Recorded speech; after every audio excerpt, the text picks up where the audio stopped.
الحمد للہ والصلاة والسلام علی رسول اللہ اما بعد۔ معزز سامعین کرام، محترم دینی و اسلامی بھائیوں، بزرگوں، دوستوں، پیارے بچوں، اس سے قبل کی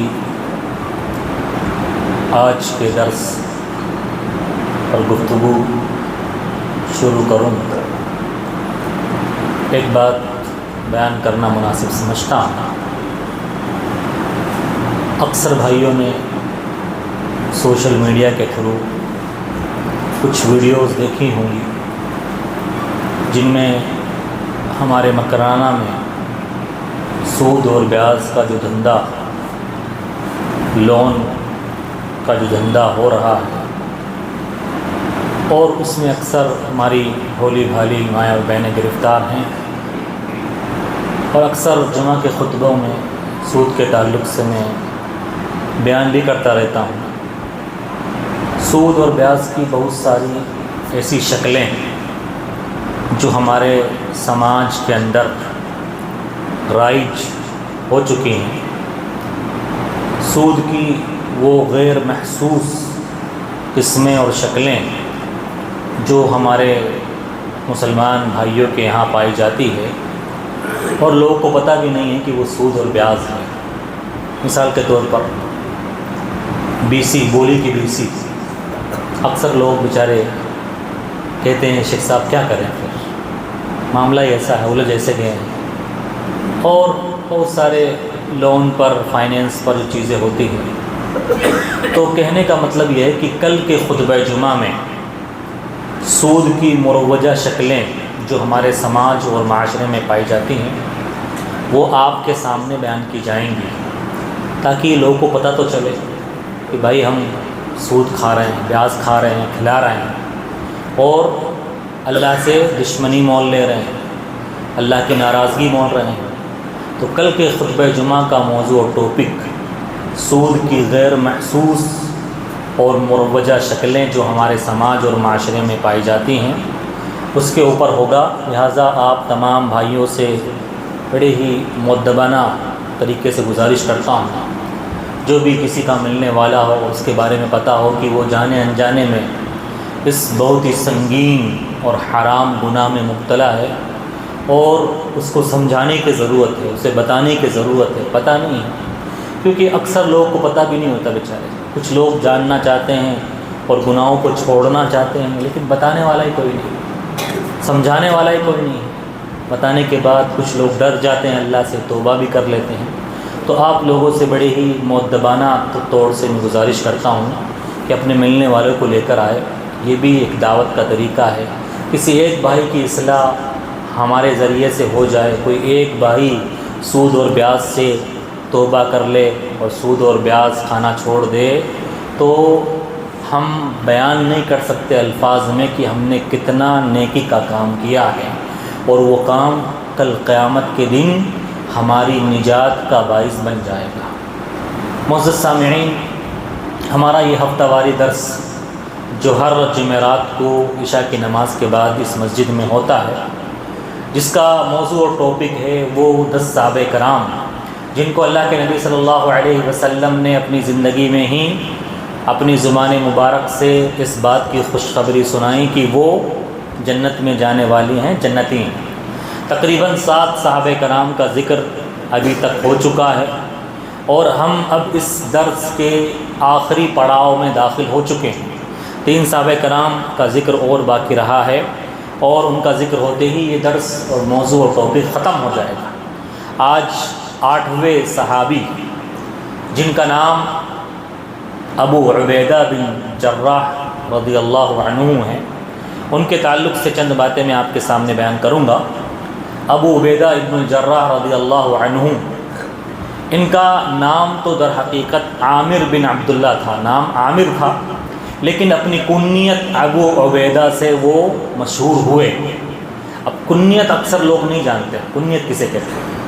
عرب کے ہاں آج بھی وہ اپنی نسبت اپنی اولاد کی طرف کرتے ہیں۔ اپنی نسبت اپنی اولاد کی طرف کرتے. مثال کے طور پر میرا ایک بیٹا ہے، اس کا نام ہے وائل، تو اب مجھے بولیں گے ابو وائل، مجھے بولیں گے ابو وائل.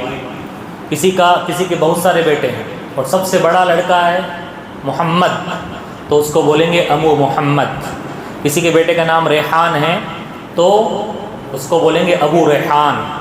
تو یہ بولتی ہے کنیت، یعنی انسان اپنے باپ کی طرف منسوب کیا جائے. تو ان کے بیٹے کا نام تھا عبیدہ، تو اس طرح سے ان کی کنیت ہو گئی ابو عبیدہ. تو ابو عبیدہ کے نام سے یہ مشہور ہو گئے، حالانکہ ان کا نام عامر تھا. ان کی پیدائش اللہ کے نبی صلی اللہ علیہ وسلم کے نبی بنائے جانے سے چند سال پہلے ہوئی. ابھی آپ نبی نہیں بنائے گئے تھے، اور آپ صلی اللہ علیہ وسلم کے نبی اور رسول بنائے جانے سے چند سال پہلے یہ مکہ کے اندر پیدا ہوئے. یہ شروع میں اسلام لے کر آئے، اور اسلام لانے والوں میں ان کا 9واں نمبر آتا ہے. اور یہ بھی ابو بکر رضی اللہ عنہ کی دعوت سے اسلام لے کر آئے، ایمان کو قبول کیا. ایک چیز ہم دیکھیں گے کہ جتنے صحابہ کرام جن کو اللہ کے نبی صلی اللہ علیہ وسلم نے جنت کی بشارت سنائی ہے، خوشخبری سنائی ہے، ان میں اکثر ابو بکر رضی اللہ عنہ کی دعوت پر اور ابو بکر رضی اللہ عنہ کی محنت سے انہوں نے اسلام کو، اکے دکے ایسے ہیں، ورنہ اکثر صحابہ کرام ایسے ہیں جنہوں نے ابو بکر رضی اللہ عنہ کی دعوت پر اسلام کو قبول کیا. اس سے پتہ چلتا ہے کہ اللہ کے نبی صلی اللہ علیہ وسلم کی دعوت کو قبول کرنے کے بعد ابو بکر رضی اللہ عنہ اس دین کی دعوت کے کس قدر فکر مند تھے، کس قدر لوگوں تک دین پہنچاتے تھے، کہ اکثر صحابہ کرام ان کی دعوت سے اسلام لے کر آئے. ابو عبیدہ ابن الجراح کی قربانیوں کی بات کی جائے، کیا قربانیاں دی انہوں نے اسلام کے لیے؟ تو انہوں نے 2 ہجرتیں کی جو اکثر صحابہ کرام نے کی. دیکھو، ہجرت کا معاملہ ہم سنتے ہیں، سننے میں آسان لگتا ہے. ابھی مجھے اور آپ کو مجبور کر دیا جائے کہ بھاگو یہاں سے، مکرانہ چھوڑ کے جاؤ، گھر بار چھوڑ کے جاؤ، رشتہ دار چھوڑ کے جاؤ، مال دولت چھوڑ کے جاؤ اور جے پور ہی چلے جاؤ، اور مجبور کیا جائے ہجرت کرنے پر، ہمیں بھگایا جائے، تو ہم پر کیا بیتے گی ہم پر؟ یہ سننے میں آسان لگتا ہے، جس پر بیتتی ہے نا، انسان ایک بار مالی قربانی دے، مال کوئی لوٹ لے چل جائے گا، گھر بار چھین لے، اور انسان روڈ پر آ جائے، اور گاؤں سے شہر سے بھگا دیا جائے، اور اولاد سے دور کر دیا جائے، ماں باپ سے دور کر دیا جائے، یہ قربانی ہم اس کا احساس نہیں کر سکتے. جس پر بیتتی ہے نا، اسی کو پتہ ہوتا ہے کہ ہجرت اللہ کے لیے، گھر بار، مال و دولت سب کچھ چھوڑ دینا، یہ کتنی بڑی قربانی ہے. تو حبشہ کی طرف بھی انہوں نے ہجرت کی، مجبور کر دیا مکہ والوں نے، جاؤ یہاں سے مکہ چھوڑ. پھر حالات سازگار ہوئے، واپس مکہ آئے، پھر مجبور کیا مکہ والوں نے، جاؤ مدینہ جاؤ، تو مدینہ گئے. تو سب کچھ چھوڑ دیا انہوں نے اللہ کے دین کی خاطر. اور ایک اور قابل ذکر بات جو ان کی زندگی میں ملتی ہے، اور بڑی ہی اس کے اندر عبرت کا سامان ہے، جنگ بدر جو سن 2 ہجری میں ہوئی مدینہ پہنچنے کے بعد. جنگ بدر میں یہ مسلمانوں کی طرف سے جنگ کر رہے تھے. ان کا دشمن، ان کی تلوار کے سامنے ان کا باپ کھڑا تھا. ان کے والد نے اسلام قبول نہیں کیا تھا، اور جنگ بدر میں وہ کافروں کی طرف سے لڑنے آیا مکہ سے، اور یہ مدینہ سے مسلمانوں کی طرف سے لڑ رہے تھے. اور انہوں نے نہیں دیکھا کہ میرا باپ میرے سامنے ہے، نہیں دیکھا، اور فوراً اپنے باپ کی گردن مار دی. یہ بھی وقت کتنا ان کے لیے قابل صبر اور برداشت کا رہا ہوگا کہ انہوں نے کس طرح سے اپنے دل پر پتھر رکھ کر اپنی تلوار سے اپنے باپ کی گردن اڑا دی، اور کچھ بھی تعامل نہیں کیا. قرآن مجید کی آیت نازل ہو گئی، وَلَا تَجِدُ قَوْمًا يُؤْمِنُونَ بِاللَّهِ وَالْيَوْمِ الْآخِرِ يُوَادُّونَ مَنْ حَادَّ اللَّهَ وَرَسُولَهُ وَلَوْ كَانَ آبَاءَهُمْ أَوْ أَبْنَاءَهُمْ. اے نبی پاک صلی اللہ علیہ وسلم، جو اللہ اور اس کے رسول پر ایمان رکھتا ہے وہ کبھی اللہ کے دشمن سے محبت نہیں کر سکتا. اللہ اور اس کے رسول پر حقیقی ایمان رکھنے والا اللہ کے دشمن سے، اللہ اور اس کے رسول کے دشمن سے محبت نہیں کر سکتا، اگرچہ وہ دشمن اس کا باپ کیوں نہ ہو. اس کی اولاد کیوں نہ ہو، یہ آیت ان کے بارے میں نازل ہوئی کہ جو اللہ اور اس کے رسول کی محبت کو سب سے اوپر رکھتا ہے وہ اللہ اور اس کے رسول کے دشمن سے کبھی محبت نہیں کر سکتا، اگرچہ وہ اس کا باپ ہی کیوں نہ ہو، اس کی اولاد ہی کیوں نہ ہو۔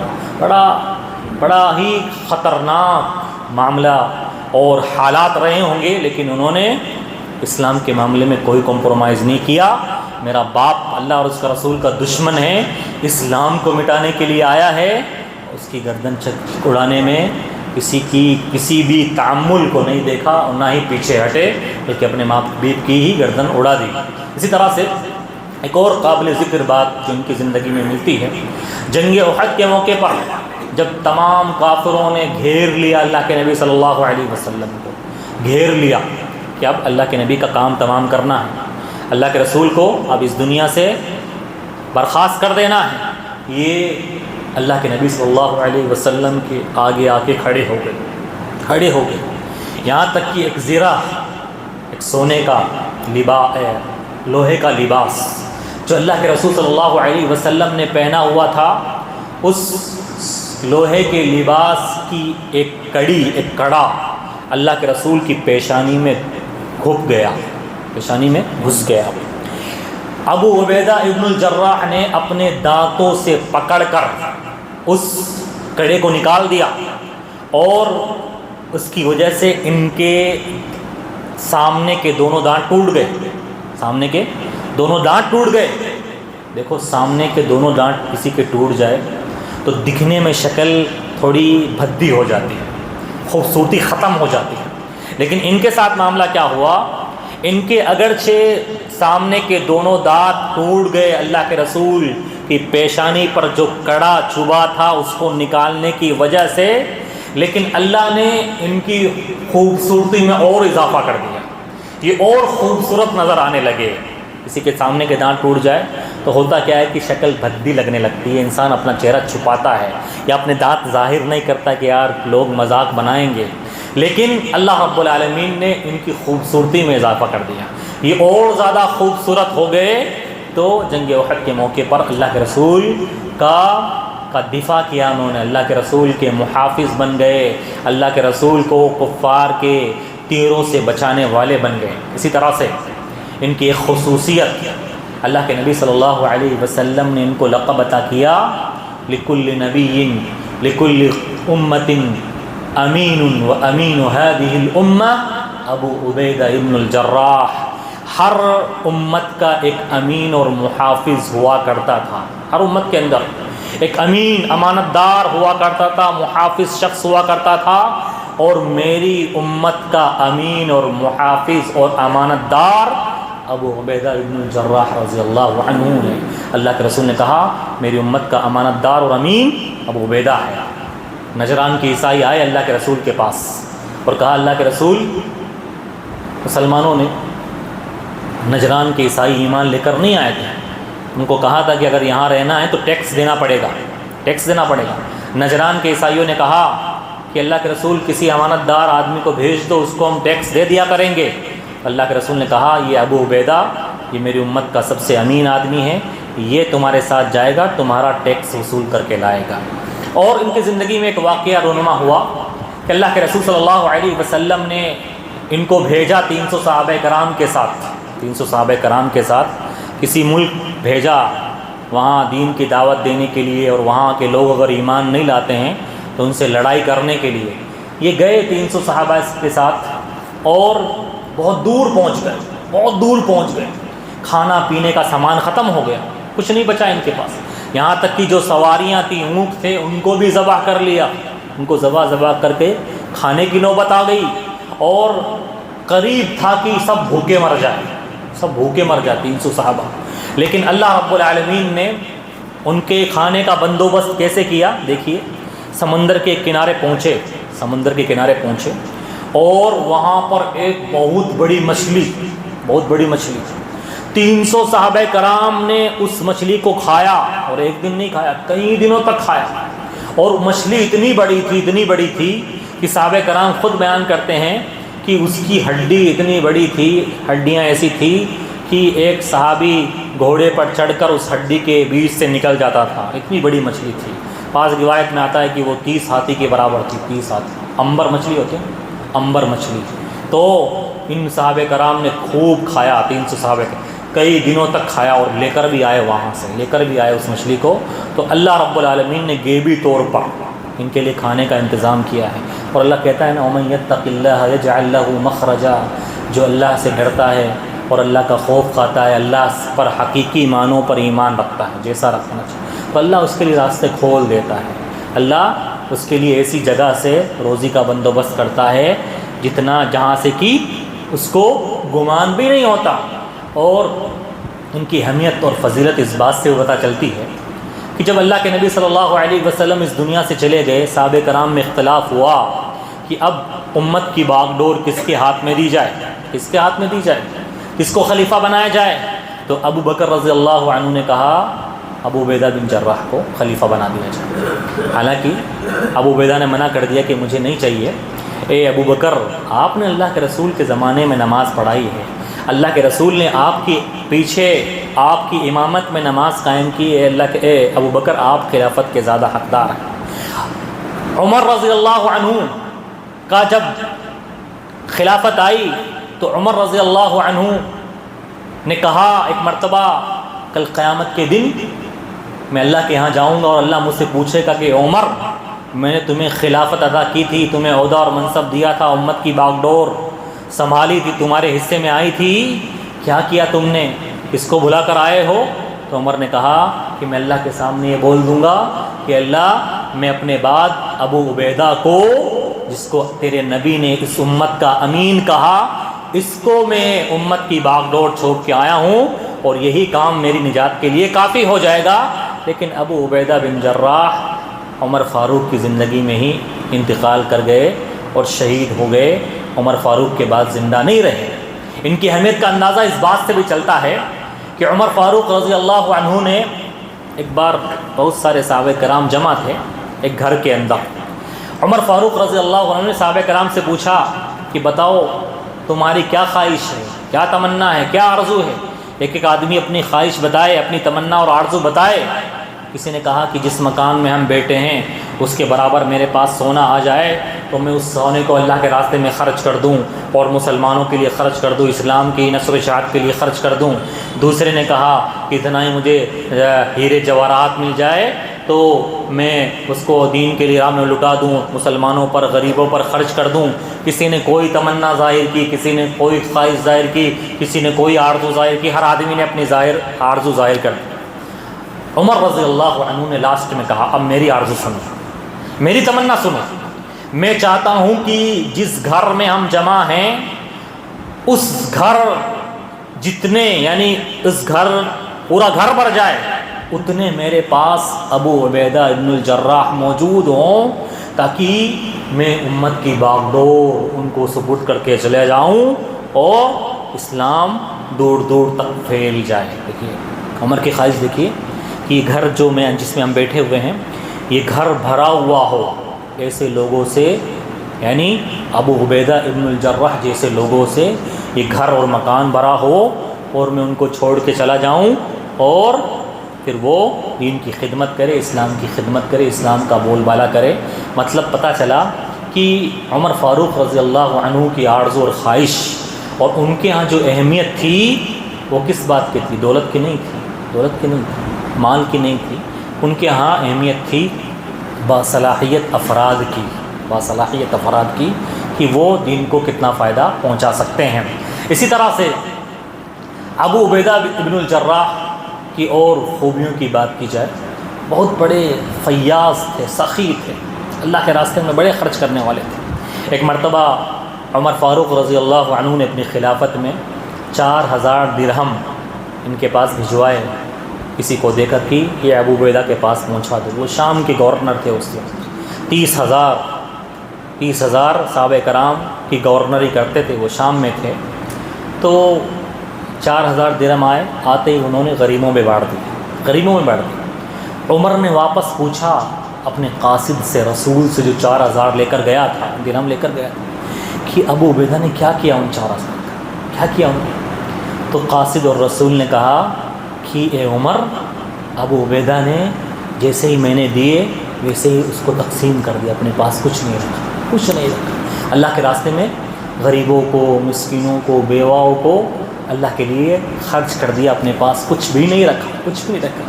تو بہت بڑے فیاض تھے، سخی تھے اور اللہ سے ڈرنے والے تھے۔ ان کی موت کس طرح سے، انتقال کیسے ہوتا ہے، دیکھیں انتقال کیسے ہوتا ہے۔ شام کے اندر تھے وہ، شام کے اندر عمر فاروق رضی اللہ عنہ کے زمانے میں سن 18 ہجری شام کا گورنر بنایا تھا۔